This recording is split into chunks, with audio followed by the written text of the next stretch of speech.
Budget आ चुका है 2025 का। वित्त मंत्री निर्मला सीतारमण ने एक ऐसा बजट प्रस्तुत किया है जिसे देखकर प्रधानमंत्री नरेंद्र मोदी उनकी कुर्सी तक गए और उन्हें बधाई दी। शनिवार से जब से बजट सामने आया है तब से पूरे देश में उत्साह है। तमाम अर्थशास्त्री ये मान रहे हैं कि बहुत बोल्ड बजट है। सरकार ने 1 लाख करोड़ के राजस्व को दरकिनार करते हुए मिडिल इनकम ग्रुप्स और मिडिल क्लास को बहुत फायदा दिया है। संजय मेहता इस वक्त हमारे साथ मौजूद हैं और मनी मैटर्स में आज सिर्फ बजट नहीं लेकिन ट्रंप टैरिफ वॉर्स के बारे में भी चर्चा करेंगे और ये आपके पोर्टफोलियो पर, आपके ऊपर क्या इंपैक्ट डालता है। तो सबसे पहले संजय, इस बजट को आप लेकर बहुत उत्साहित रहे हैं। आपके उत्साह में कोई कमी आई है या उम्मीद से दूना वाला हाल है? उम्मीद से दुगना, बल्कि डर ज़्यादा लग रहा था। हाँ। बट ये तो मच बेटर। आप खुद देखो ना, सीधा 7 लाख से 12 लाख जो तो इनकम बढ़ा दी है। मतलब पिछले 10 साल में इतना अमाउंट कभी नहीं बढ़ा था। अगर मैं भी आपसे पूछता कि अजय जी कितनी इनकम वो लिमिट बढ़ने की उम्मीद रख सकते हो, 12 तो कभी आप सोचते भी नहीं। हाँ, 10 का फिगर एवरेज था। लोगों के दिमाग में था कि सरकार 10 लाख रुपए तक टैक्स फ्री कर सकती है, लेकिन 12 लाख टैक्स फ्री करेगी और उसमें 75,000 रुपए स्टैंडर्ड डिडक्शन का और मिल जाएगा। इसकी संभावनाएं कम थी। बहुत अच्छा। उसके दूसरी साइड ये देखिए कि जो डेफिसिट है, डेफिसिट का टारगेट भी 4.4 ही रखा है जी। तो ये नहीं कि वो टारगेट उन्होंने एकदम से बढ़ा दिया उस हिसाब से। तो बहुत ही बढ़िया और बैलेंस बजट है। हाँ, थोड़ा सा ये है कि मे बी LTCG वगैरह थोड़ा कम हो जाता, but I think that was a wishful thinking. But जैसे हमने एक बार पिछले डिस्कस किया था कि लग नहीं रहा कि 12.5 वाला बढ़ाएंगे, तो एटलीस्ट बढ़ाया नहीं। इन्होंने कैपिटल मार्केट्स के लिए कोई टिंकरिंग नहीं की, बट ये जो 1 लाख का दिया है इससे बहुत फर्क पड़ेगा। नहीं, ये लॉन्ग टर्म कैपिटल गेन्स तो हम आपसे डिस्कस करेंगे अलग से, क्योंकि उस पर काफ़ी विस्तृत चर्चा होनी भी चाहिए और समझना भी चाहिए कि उसका इम्पैक्ट कितना लोगों पर पड़ता है। लेकिन अगर इनकम टैक्स के दायरे में ही रहें, इनकम टैक्स में जैसा कि आपने देखा है 12 लाख रुपए तक अगर आपकी आमदनी है और आप सैलरीड क्लास हैं तो 75,000 रुपये का स्टैंडर्ड डिडक्शन और यानी कि 12,75,000 रुपये तक आपको टैक्स देने की आवश्यकता नहीं है। 1 लाख रुपए अगर आप प्रति माह कमा रहे हैं तो आप जीरो टैक्स पर जा सकते हैं नए टैक्स रिजीम में। अब संजय, हम ये मान रहे हैं और सरकार भी ये मान रही है कि जनता के हाथ में लिक्विडिटी आएगी, खास करके सैलरीड क्लास हाथ में, और इससे परचेजिंग बढ़ेगी, कंजम्पशन बढ़ेगा और आर्थिक गति मिलेगी। क्या ये उम्मीद करना एक उम्मीद है या दरअसल इसका कोई रियल फैक्चुअल डेटा है कि ऐसा हो सकता है? देखिए, एजम्पशन ये की जा रही है कि अभी तक आप देखते हैं जब भी जिस स्टेट में इलेक्शन होती है, कुछ होती है, फ्री बीज दिया जा रहा है। जो एकदम से नीचे वाला वर्ग है, इकोनॉमिकली वीकर, उनको तो आप देखते हो ना, कहीं पे 1,500 मिल रहा है, कभी बहन लाडली स्कीम, कभी माता जी के लिए, वो सब के लिए तो वहाँ तो मिल रहा है। मिडिल क्लास एक था जहाँ पे कुछ नहीं एज सच एग्जैक्ट उनको रिलीफ मिल रहा था। तो अब एकदम से आप सोचिए, अगर हस्बैंड वाइफ दोनों कमा रहे हों तो करीब करीब 2 लाख का उनको साल का फर्क पड़ जाता है। और अब ये कहाँ खर्च करेंगे, ये तो अटकलें ही लगा सकती है। बट लगता तो यही है कि अब देखिए, इतना रिबेट मिलने का तो ये तो है नहीं कि वो जाके साबुन और टूथपेस्ट ही खरीदेंगे, वो तो वो पहले ही खरीद रहे हैं, उसमें ऐसा नहीं है। सो डेफिनेटली टूरिज्म पे थोड़ा सा इम्पैक्ट आना चाहिए, थोड़ा कंजम्पशन वगैरह पे आना चाहिए, थोड़ा अगर आप देखें तो जो एक क्विक कॉमर्स वगैरह है उस साइड आना चाहिए। और मेरा तो मानना है कि काफ़ी लोग इसमें से काफ़ी पैसा प्रॉबेबली सेविंग्स की तरफ ही आएगा। और मैं तो सजेस्ट करूंगा कि लोगों को अपने सिप्स बढ़ाने चाहिए। बिल्कुल। देखिए, इसमें कोई शक नहीं कि सरकार की मंशा भी शायद यही है। सरकार भी यही चाहेगी कि आप पैसा बचाएं, क्योंकि अगर हम बचत के जो प्रोपोर्शन है उसको लेकर चलें तो हिस्टोरिक लो पर इंडियन सेविंग रेट आया हुआ है आज की डेट में। और ये डेटा आपको इकोनॉमिक सर्वे में बहुत विस्तृत तरीके से मिलेगा। आज हम तकरीबन एवरेज मिडिल क्लास की एवरेज, अगर नेशनल एवरेज लें तो 27% है। सिर्फ मिडिल क्लास जिसको हम कहते हैं, जिसकी आमदनी हम अभी तक 50,000 रुपये प्रति महीना से लेकर आप 1.5-1.25 लाख रुपए तक की प्रति महीना की बात करते थे, उसकी सेविंग रेट 23% पर आ गई है। इससे पहले हमारा एवरेज जो सेविंग रेट था वो 33% था। देखिए, 10% सेविंग का इरोड हो जाना ये अपने आप में बहुत बड़ी बात है। तो ये सेविंग रेट बढ़ेगा, लोग वहाँ सिप की तरफ जाएंगे। लेकिन संजय, इसमें एक महत्वपूर्ण सवाल है। मैं पैसे बचाऊंगा, मैं एक सैलरीड इनकम हूँ, मैंने टैक्स नहीं दिया क्योंकि शायद मैं उसमें नहीं हूँ, मैंने वो पैसे बचाए, मैं उसे मार्केट में इन्वेस्ट कर रहा हूँ और जब वहाँ से रिटर्न आ रहा है तो long term capital gains 12.5%, short term 20%, जो कि पिछले साल बजट में सरकार ने बढ़ाया था, जुलाई में ही बढ़ाया था। मुझे एक्चुअल फायदा क्या हुआ? देखिए अजय जी, अब ये कैपिटल गेन्स वाली कॉन्वर्सेशन में जाने का तो मेरे को लग नहीं रहा कि कोई फायदा होगा। देखिए अब जो है सो है, you have to grin and bear it. But अब ये देखिए ना कि जो भी बच रहा है, अब वही लोग ये कहते हैं कि सारा खर्च होगा। भाई ये तो किसी की तनख्वाह अगर 50 लाख है तो उसको भी 1,10,000 तो रिबेट मिल ही रहा है इसके थ्रू। तो अब उसके बाद ऐसा कोई आइटम नहीं है कि जो पहले ही नहीं खरीद रहा, तो घूम फिर के पास चले रहे सारा का सारा पैसा एक तो सबसे पहले बैंकिंग क्षेत्र में वापस आएगा, फिर ये खर्च भी होगा। तो ये मत सोचिए कि सिर्फ 1 लाख करोड़ है। जब ये खर्चा शुरू होगा तो ये मल्टीप्लाई भी करेगा। जब टूरिज्म सेक्टर में जा रहा है तो इससे आगे बढ़ बढ़ के फर्क तो पड़ेगा। नहीं, सरकार का एक आंकड़ा आज मैं पढ़ रहा था, जो कि जो बारीकियां हो धीरे धीरे पढ़कर ही निकलती हैं। तो आज के कई अखबारों में आंकड़ा है कि सरकार उम्मीद कर रही है कि 3.5 लाख करोड़ का एक्सपेंडिचर बढ़ने जा रहा है इस फाइनेंशियल ईयर में, क्योंकि सरकार ने मिडिल क्लास को ये इनकम टैक्स में राहत दी है। अब ये जो राहत दी है, ये तो हम बात ही कर चुके हैं, इसमें ग्रेडेड भी है। एक बड़ा सवाल, बहुत सारे लोग खास करके सोशल मीडिया पर ये फैला रहे थे कि अगर 12,05,000 रुपये है तो आप गए, आपको उतना ही टैक्स देना पड़ेगा जितना आपको रिलीफ के साथ था। संजय, क्या स्थिति है? नहीं ऐसा नहीं है, को मार्जिनल रेट बोलते हैं, जिससे कि अगर आपकी 50,000 1 लाख ज़्यादा भी है तो आपको फिर भी पूरा बेनिफिट मिलेगा जी। इसका मैं आपसे डेटा शेयर कर देता हूँ, आप उसको एक बार स्क्रीन पे दिखा दीजिएगा। तो ये उसमें नहीं रहेगा ऐसा तो सैलरी के लिए 12,75 तक तो बिल्कुल क्लियर है, बट किसी की थोड़ी उससे ऊपर भी है तो लगभग 14 लाख तक भी पूरा बेनिफिट मिलेगा। तो ये आप इस भ्रांति में मत रहिए जब तक कि आपका सैलरी स्लैब न बदले। अब इसमें यही है कि अगर 8th पे कमीशन जो सरकार लागू करने की बात कर रही है, उम्मीद से दुगना तो होगा ही, लागू तो होगा ही। इनफैक्ट आने में उसको 1, 1.5, 2 साल भी लग सकते हैं, बट हमेशा आपने देखा एरियर्स के साथ ही आएगा जी। तो इस साल अगर ये 1 लाख करोड़ का इम्पैक्ट आ रहा है, मे बी अगले साल तक जब पे कमीशन और उसके एरियर्स आएंगे तो उससे भी फर्क पड़ सकता है। फर्क पड़ेगा, तो यानी कि लोगों की सेविंग बढ़ेगी। सीनियर सिटीजन के लिए इस बार बजट में राहत दी गई है, उनके इन्वेस्टमेंट्स पर क्या असर आपको पड़ता दिख रहा है? उनकी जेब में कितने पैसे आते दिख रहा है? देखिए बहुत ज़्यादा फर्क तो नहीं पड़ रहा, बट वो जो उन्होंने TDS ऑन इंटरेस्ट की लिमिट 50,000 से 1 लाख कर दिया, उससे फ़र्क पड़ेगा। किसी सीनियर सिटीजन जो कि अगर रेंटल इनकम पे रहते हैं तो जो पहले 2.4 लाख थी अब वो 6 लाख तक की एग्जाम्पशन दे दी है। और जो एक बहुत अच्छा कदम उठाया है NSS, जो कि इन्होंने बोल दिया कि अब 1 अक्टूबर 2024 के बाद कोई इंटरेस्ट नहीं मिलेगा। अभी तक जितना भी निकाल रहे थे तो वो पूरा टैक्सेबल हो रहा था, अब उन्होंने बैक डेट से अगस्त 2024 से ये प्रावधान कर दिया है कि जितना भी विड्रॉल होगा वो सारा टैक्स फ्री होगा। ये काफ़ी अच्छा कदम लिया है, नामली हटा दी है। बिल्कुल, लेकिन NSS में अगर आपका पैसा है तो जाहिर सी बात है वहाँ रखे रहने का कोई फ़ायदा नहीं है। उसको निकालकर आपको अपने फाइनेंशियल प्लान के साथ कहीं ना कहीं इन्वेस्ट करने के बारे में विचार करना चाहिए। इसके बारे में पहले भी चर्चा कर चुके हैं। अब संजय, हम आते हैं जो एक्सेस लिक्विडिटी मार्केट में आने की बात है, जिनके जो सिप्स चल रहे हैं उसमें तो जाहिर सी बात है लोग अपनी क्वांटिटी बढ़ा सकते हैं, उसका अमाउंट बढ़ा सकते हैं। इसके अलावा क्या कर सकते हैं? क्या नए सिप्स प्लान करना चाहिए? क्या कुछ नए सेक्टोरल फंड्स के बारे में ध्यान देना चाहिए, या कोई नए एवेन्यूज़ देखने चाहिए? देखिए सेक्टोरल फंड बहुत हाई रिस्क रहते हैं और बहुत ही वॉलेटाइल रहते हैं, तो बहुत सोच समझ के उसमें जाना चाहिए। बट देखिए हर साल जब आपकी इन्फ्लेशन बढ़ती है तो आपकी एक्चुअल बाइंग पावर कम हो जाती है। हर साल उसी के अगेंस्ट आप लोगों को बोनस मिलते हैं, DA मिलते हैं, तो वैसे भी हर साल अपना SIP you have to keep increasing.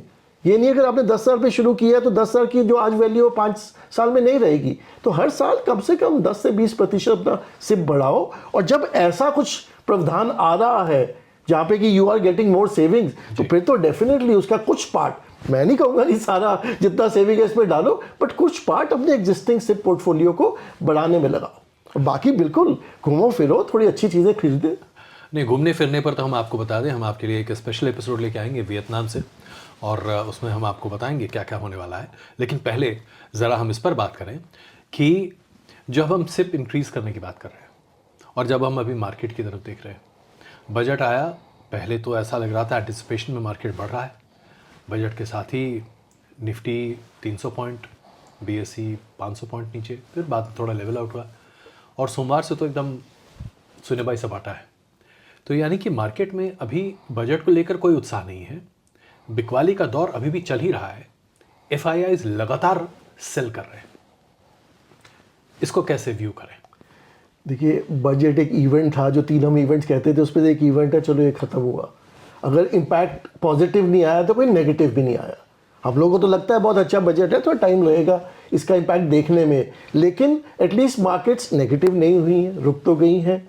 जहाँ तक अभी आप लिक्विडिटी की बात कर रहे थे, अब आरबीआई नए गवर्नर ने आके पिछले हफ्ते 10 दिन में लगभग 1.5 लाख करोड़ की लिक्विडिटी बैंकिंग क्षेत्र में आ गई है। और अब इस बजट के बाद काफ़ी उम्मीद है कि 7 तारीख को जो बाई मंथली मीटिंग है, लग रहा है कि इस बार 25 बेसिस पॉइंट का शायद रेट कट आ जाए, यानी 0.25% का रेट कट, ऐसी संभावनाएं हैं कि 7 तारीख को आ सकता है। इससे क्या फायदा होगा?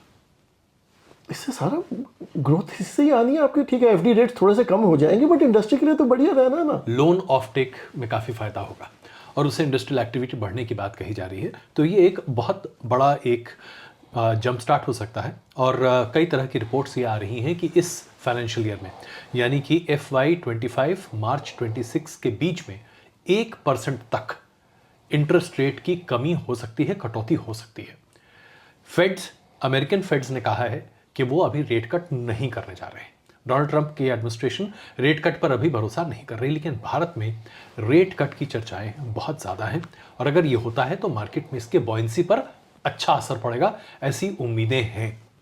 या दूसरा, जो अभी एफआईआई की बात कर रहे थे, देखो बिकवाली तो हो रही है, पिछले 2-3 महीने से हो रही है, बट इतनी भी ज़्यादा नहीं हुई है और अब एक स्टेज पे ख़त्म होगी उसमें। लेकिन आप ये भी देखिए ना कि वो बिकवाली सिर्फ भारत से नहीं है, वो पूरे इमर्जिंग इंडेक्स जो बास्केट है, बाकी के जो कंट्रीज है वहाँ से भी है। तो सब जगह से थोड़ा बहुत है और वो सारा पैसा मे बी यूएस की तरफ ज़्यादा जा रहा था, बिकॉज ट्रंप के आने के बाद में आपने देखा है मार्केट्स वहाँ ऊपर गई हैं। लेकिन अब जब ये टैरिफ्स वॉर शुरू होगी तो यू नेवर नो, एक स्टेज के बाद ये बिकवाली खत्म होकर पैसा वापस भी आएगा, और जब ये वापस आएगा किस रेट पे मार्केट को लेके जाएगा वो कहना भी इतना आसान नहीं। अब आपने टैरिफ की बात की तो जाहिर सी बात उस पर चर्चा करनी पड़ेगी। तो ट्रंप साहब ने तो जो कहा था वो कर दिया। 25% टैरिफ मेक्सिको और कनाडा, 10% चाइना। रिटेलिएशन में मेक्सिको और चाइना दोनों ने अपने अपने तरफ से टैरिफ लगा दिए। चाइना अभी इसको WTO लेकर जाने की बात कर रहा है। जाहिर सी बात है टैरिफ वॉर एक बहुत बड़ा विषय होगा और अमेरिकी मार्केट में इससे काफ़ी बवाल मचा हुआ है। इसका इम्पैक्ट इमर्जिंग मार्केट और ख़ास करके भारत पर कितना पड़ेगा, क्योंकि इसको लेकर 2 व्यूज़ हैं। तो पहले मैं आपके व्यू समझना चाहता हूँ। देखिए, एग्जैक्ट इम्पैक्ट तो कहना बहुत मुश्किल है, बिकॉज अभी तो ये कल से शायद इम्प्लीमेंट होना है, कल परसों से एक्चुअल, और प्रेसिडेंट ट्रंप का कुछ कह नहीं सकते हैं कब वो इसको रोल बैक कर दे, कब इसको बढ़ा दे। लेकिन और वो जो इतना सोचे कि इतना आसान है, इतनी आसानी से ये नहीं होने वाला। अब कनाडा ने instead of taking light down, उन्होंने भी 25% कर लगा दिए वापस। तो इससे इवेंचुअली यूएस के अंदर जो आम नागरिक है उनको चीज़ें खरीदने में महंगी तो पड़ेंगी। हाँ, इंडिया एक बड़ी उस सिचुएशन पे है कि अगर लड़ाई हो रही है चाइना यूएसए, इकोनॉमिकल वॉरफेयर जिसे मैं कह रहा हूँ, सो क्या पता India might be A beneficiary also. कुछ चीज़ें जो वो यूएसए से और कनाडा से और मैक्सिको से जो इंपोर्ट कर रहे हैं, जैसे मोटर पार्ट्स वगैरह, कई सारी चीज़ें हैं, हो सकता है एक स्टेज आ जाए कि हमारी मार्केट्स, हम यहाँ से उनको एक्सपोर्ट कर पाए उन चीज़ों को, बट ये कहना बहुत मुश्किल है। और तीसरा, अब आप देखें कि बजट के अंदर थोड़े से ऑलरेडी रेट्स कम हुए, ड्यूटीज़ कम हुई है, जैसे हार्ले डेविडसन फॉर एग्जाम्पल। अब उसका स्पेशली क्यों? क्योंकि आपको याद होगा पिछले बार जब टर्म में डोनाल्ड ट्रंप ने हार्ले डेविडसन को एक बहुत बड़ा इशू बनाया था कि आप हमारे यहाँ इतने सस्ते में आप टैरिफ लगाते हो हमारे सामान के लिए, लेकिन आप हमारे यहाँ नॉन टैरिफ रिजीम में अपने सारे सामान को बेचते हो, जबकि वॉल्यूम कुछ भी नहीं होगी इन बाइक्स की। बिल्कुल, बट एक थोड़ा सा सेंटिमेंट की बात है। तो इंडिया ने मे बी इन वे ठीक है, अच्छा ही किया कि पहले ही थोड़ा कम कर दिया। सो अनलेस प्रेसिडेंट ट्रंप हमारे ऊपर भी टैरिफ लगाते हैं, जो कि अब आई डोंट कितने फ्रंट्स इकट्ठे करेंगे, वो तो ऑलरेडी ईयू को भी धमका दिया है कि ईयू पे भी लगाएंगे। तो ये एक बहुत ट्रिकी सिचुएशन है और इसके बारे में मैं तो कोई प्रेडिक्शन कर नहीं सकता। We will have to see as it plays out. बिल्कुल, और ये एक अपने आप में बड़ी ही चिंताजनक बात है, क्योंकि इंटरडिपेंडेंट वर्ल्ड और इकोनॉमिक इंटीग्रेशन इंटरनेशनली एक बज़ थीम रहा है सेकेंड वर्ल्ड वॉर के बाद से। 1945 के बाद से दुनिया में एकीकरण को लेकर जोर दिया गया है। डोनाल्ड ट्रंप और कुछ फार राइटिस्ट गवर्नमेंट्स चाहती हैं कि आइसोलेशनिस्ट पॉलिसीज़ अपने अपने देशों के लिए अपनाई जाएं, टैरिफ्स लगाए जाएं और अपने देश की इंडस्ट्री को प्रोटेक्ट किया जाए। ये ठीक वैसा ही है जैसे कि 1918 में फर्स्ट वर्ल्ड वॉर के बाद प्रोटेक्शनिज्म एक बहुत बड़ा बज़वर्ड बना था, जिसकी वजह से जर्मनी और जापान इंडस्ट्रियल हाउसेस बने थे और अंततः हमने दूसरा विश्व युद्ध देखा था। तो जाहिर सी बात है, ये कई तरह की थियरीज हैं जो फ्लोट हो रही हैं और अभी डोनाल्ड ट्रंप की पॉलिसीज़, जैसा कि संजय कह रहे थे, आप उसको किसी भी पिंच ऑफ या बैग ऑफ सॉल्ट के साथ भी नहीं ले सकते। वो भाई साहब कुछ भी कर सकते हैं। सुबह उठे, उनका करवट लेने का अगर अंदाज अलग है तो कुछ कर दें अलग है। ये बातें हो सकती हैं। अब संजय, टैरिफ्स का तो हम देख चुके हैं। टैरिफ का इम्पैक्ट अभी हमारे देश पर, मार्केट्स पर काफ़ी आ रहा है, क्योंकि ऐसा एक इकोनॉमिक सर्वे का एक और डेटा जो मुझे बहुत दो बड़ी बातें दरअसल जिस पर चर्चा मैं करना चाहूँगा। पहला, जिसमें कि ये प्रेडिक्शन किया गया कि हमारा मार्केट, हमारा भारतीय बाज़ार अमेरिकी बाज़ार से काफ़ी प्रभावित है। डीलिंग करने की कोशिशें हो रही हैं, लेकिन जब भी S&P इंडेक्स में गिरावट आती है तो BSE और निफ्टी भी गिरता है और इसकी संभावनाएं बहुत प्रबल है कि S&P इंडेक्स और नैस्डैक में गिरावट आएगी। तो क्या हमें तैयार रहना चाहिए? देखिए, आप निश्चित ही बात सही कर रहे हैं कि अब ग्लोबलाइजेशन में एवरीथिंग इज लिंक्ड, लेकिन इस बार थोड़ा सा अलग ये है कि S&P या नैस्डैक बहुत ज़्यादा ऊपर चढ़े हैं। हम पिछले 6-8 महीने में हम तो बिल्कुल चढ़े ही नहीं है, हम तो गिरे हैं। तो इसलिए अगर वो जिस स्पीड से गिरेंगे, मुझे नहीं लगता उस स्पीड से हम लोग गिरेंगे। बट हाँ, बढ़ना उस टाइम पे थोड़ा मुश्किल है हमारे लिए, बढ़ना मुश्किल होगा। अब दूसरा एक जो सवाल था, जो कि इकोनॉमिक सर्वे में बड़ी प्रमुखता से रखा गया, गेट आउट ऑफ माई वे। ये इस शब्द का इस्तेमाल किया गया और इकोनॉमिक सर्वे में सरकार के ऊपर ये कहा गया कि सरकारी तंत्र जो है वो धंधा करने के रास्ते में बहुत बाधाएं क्रिएट कर रहा है। भारतीय ब्यूरोक्रेसी ने पूरे उद्योग जगत को जकड़ रखा है अपने पास।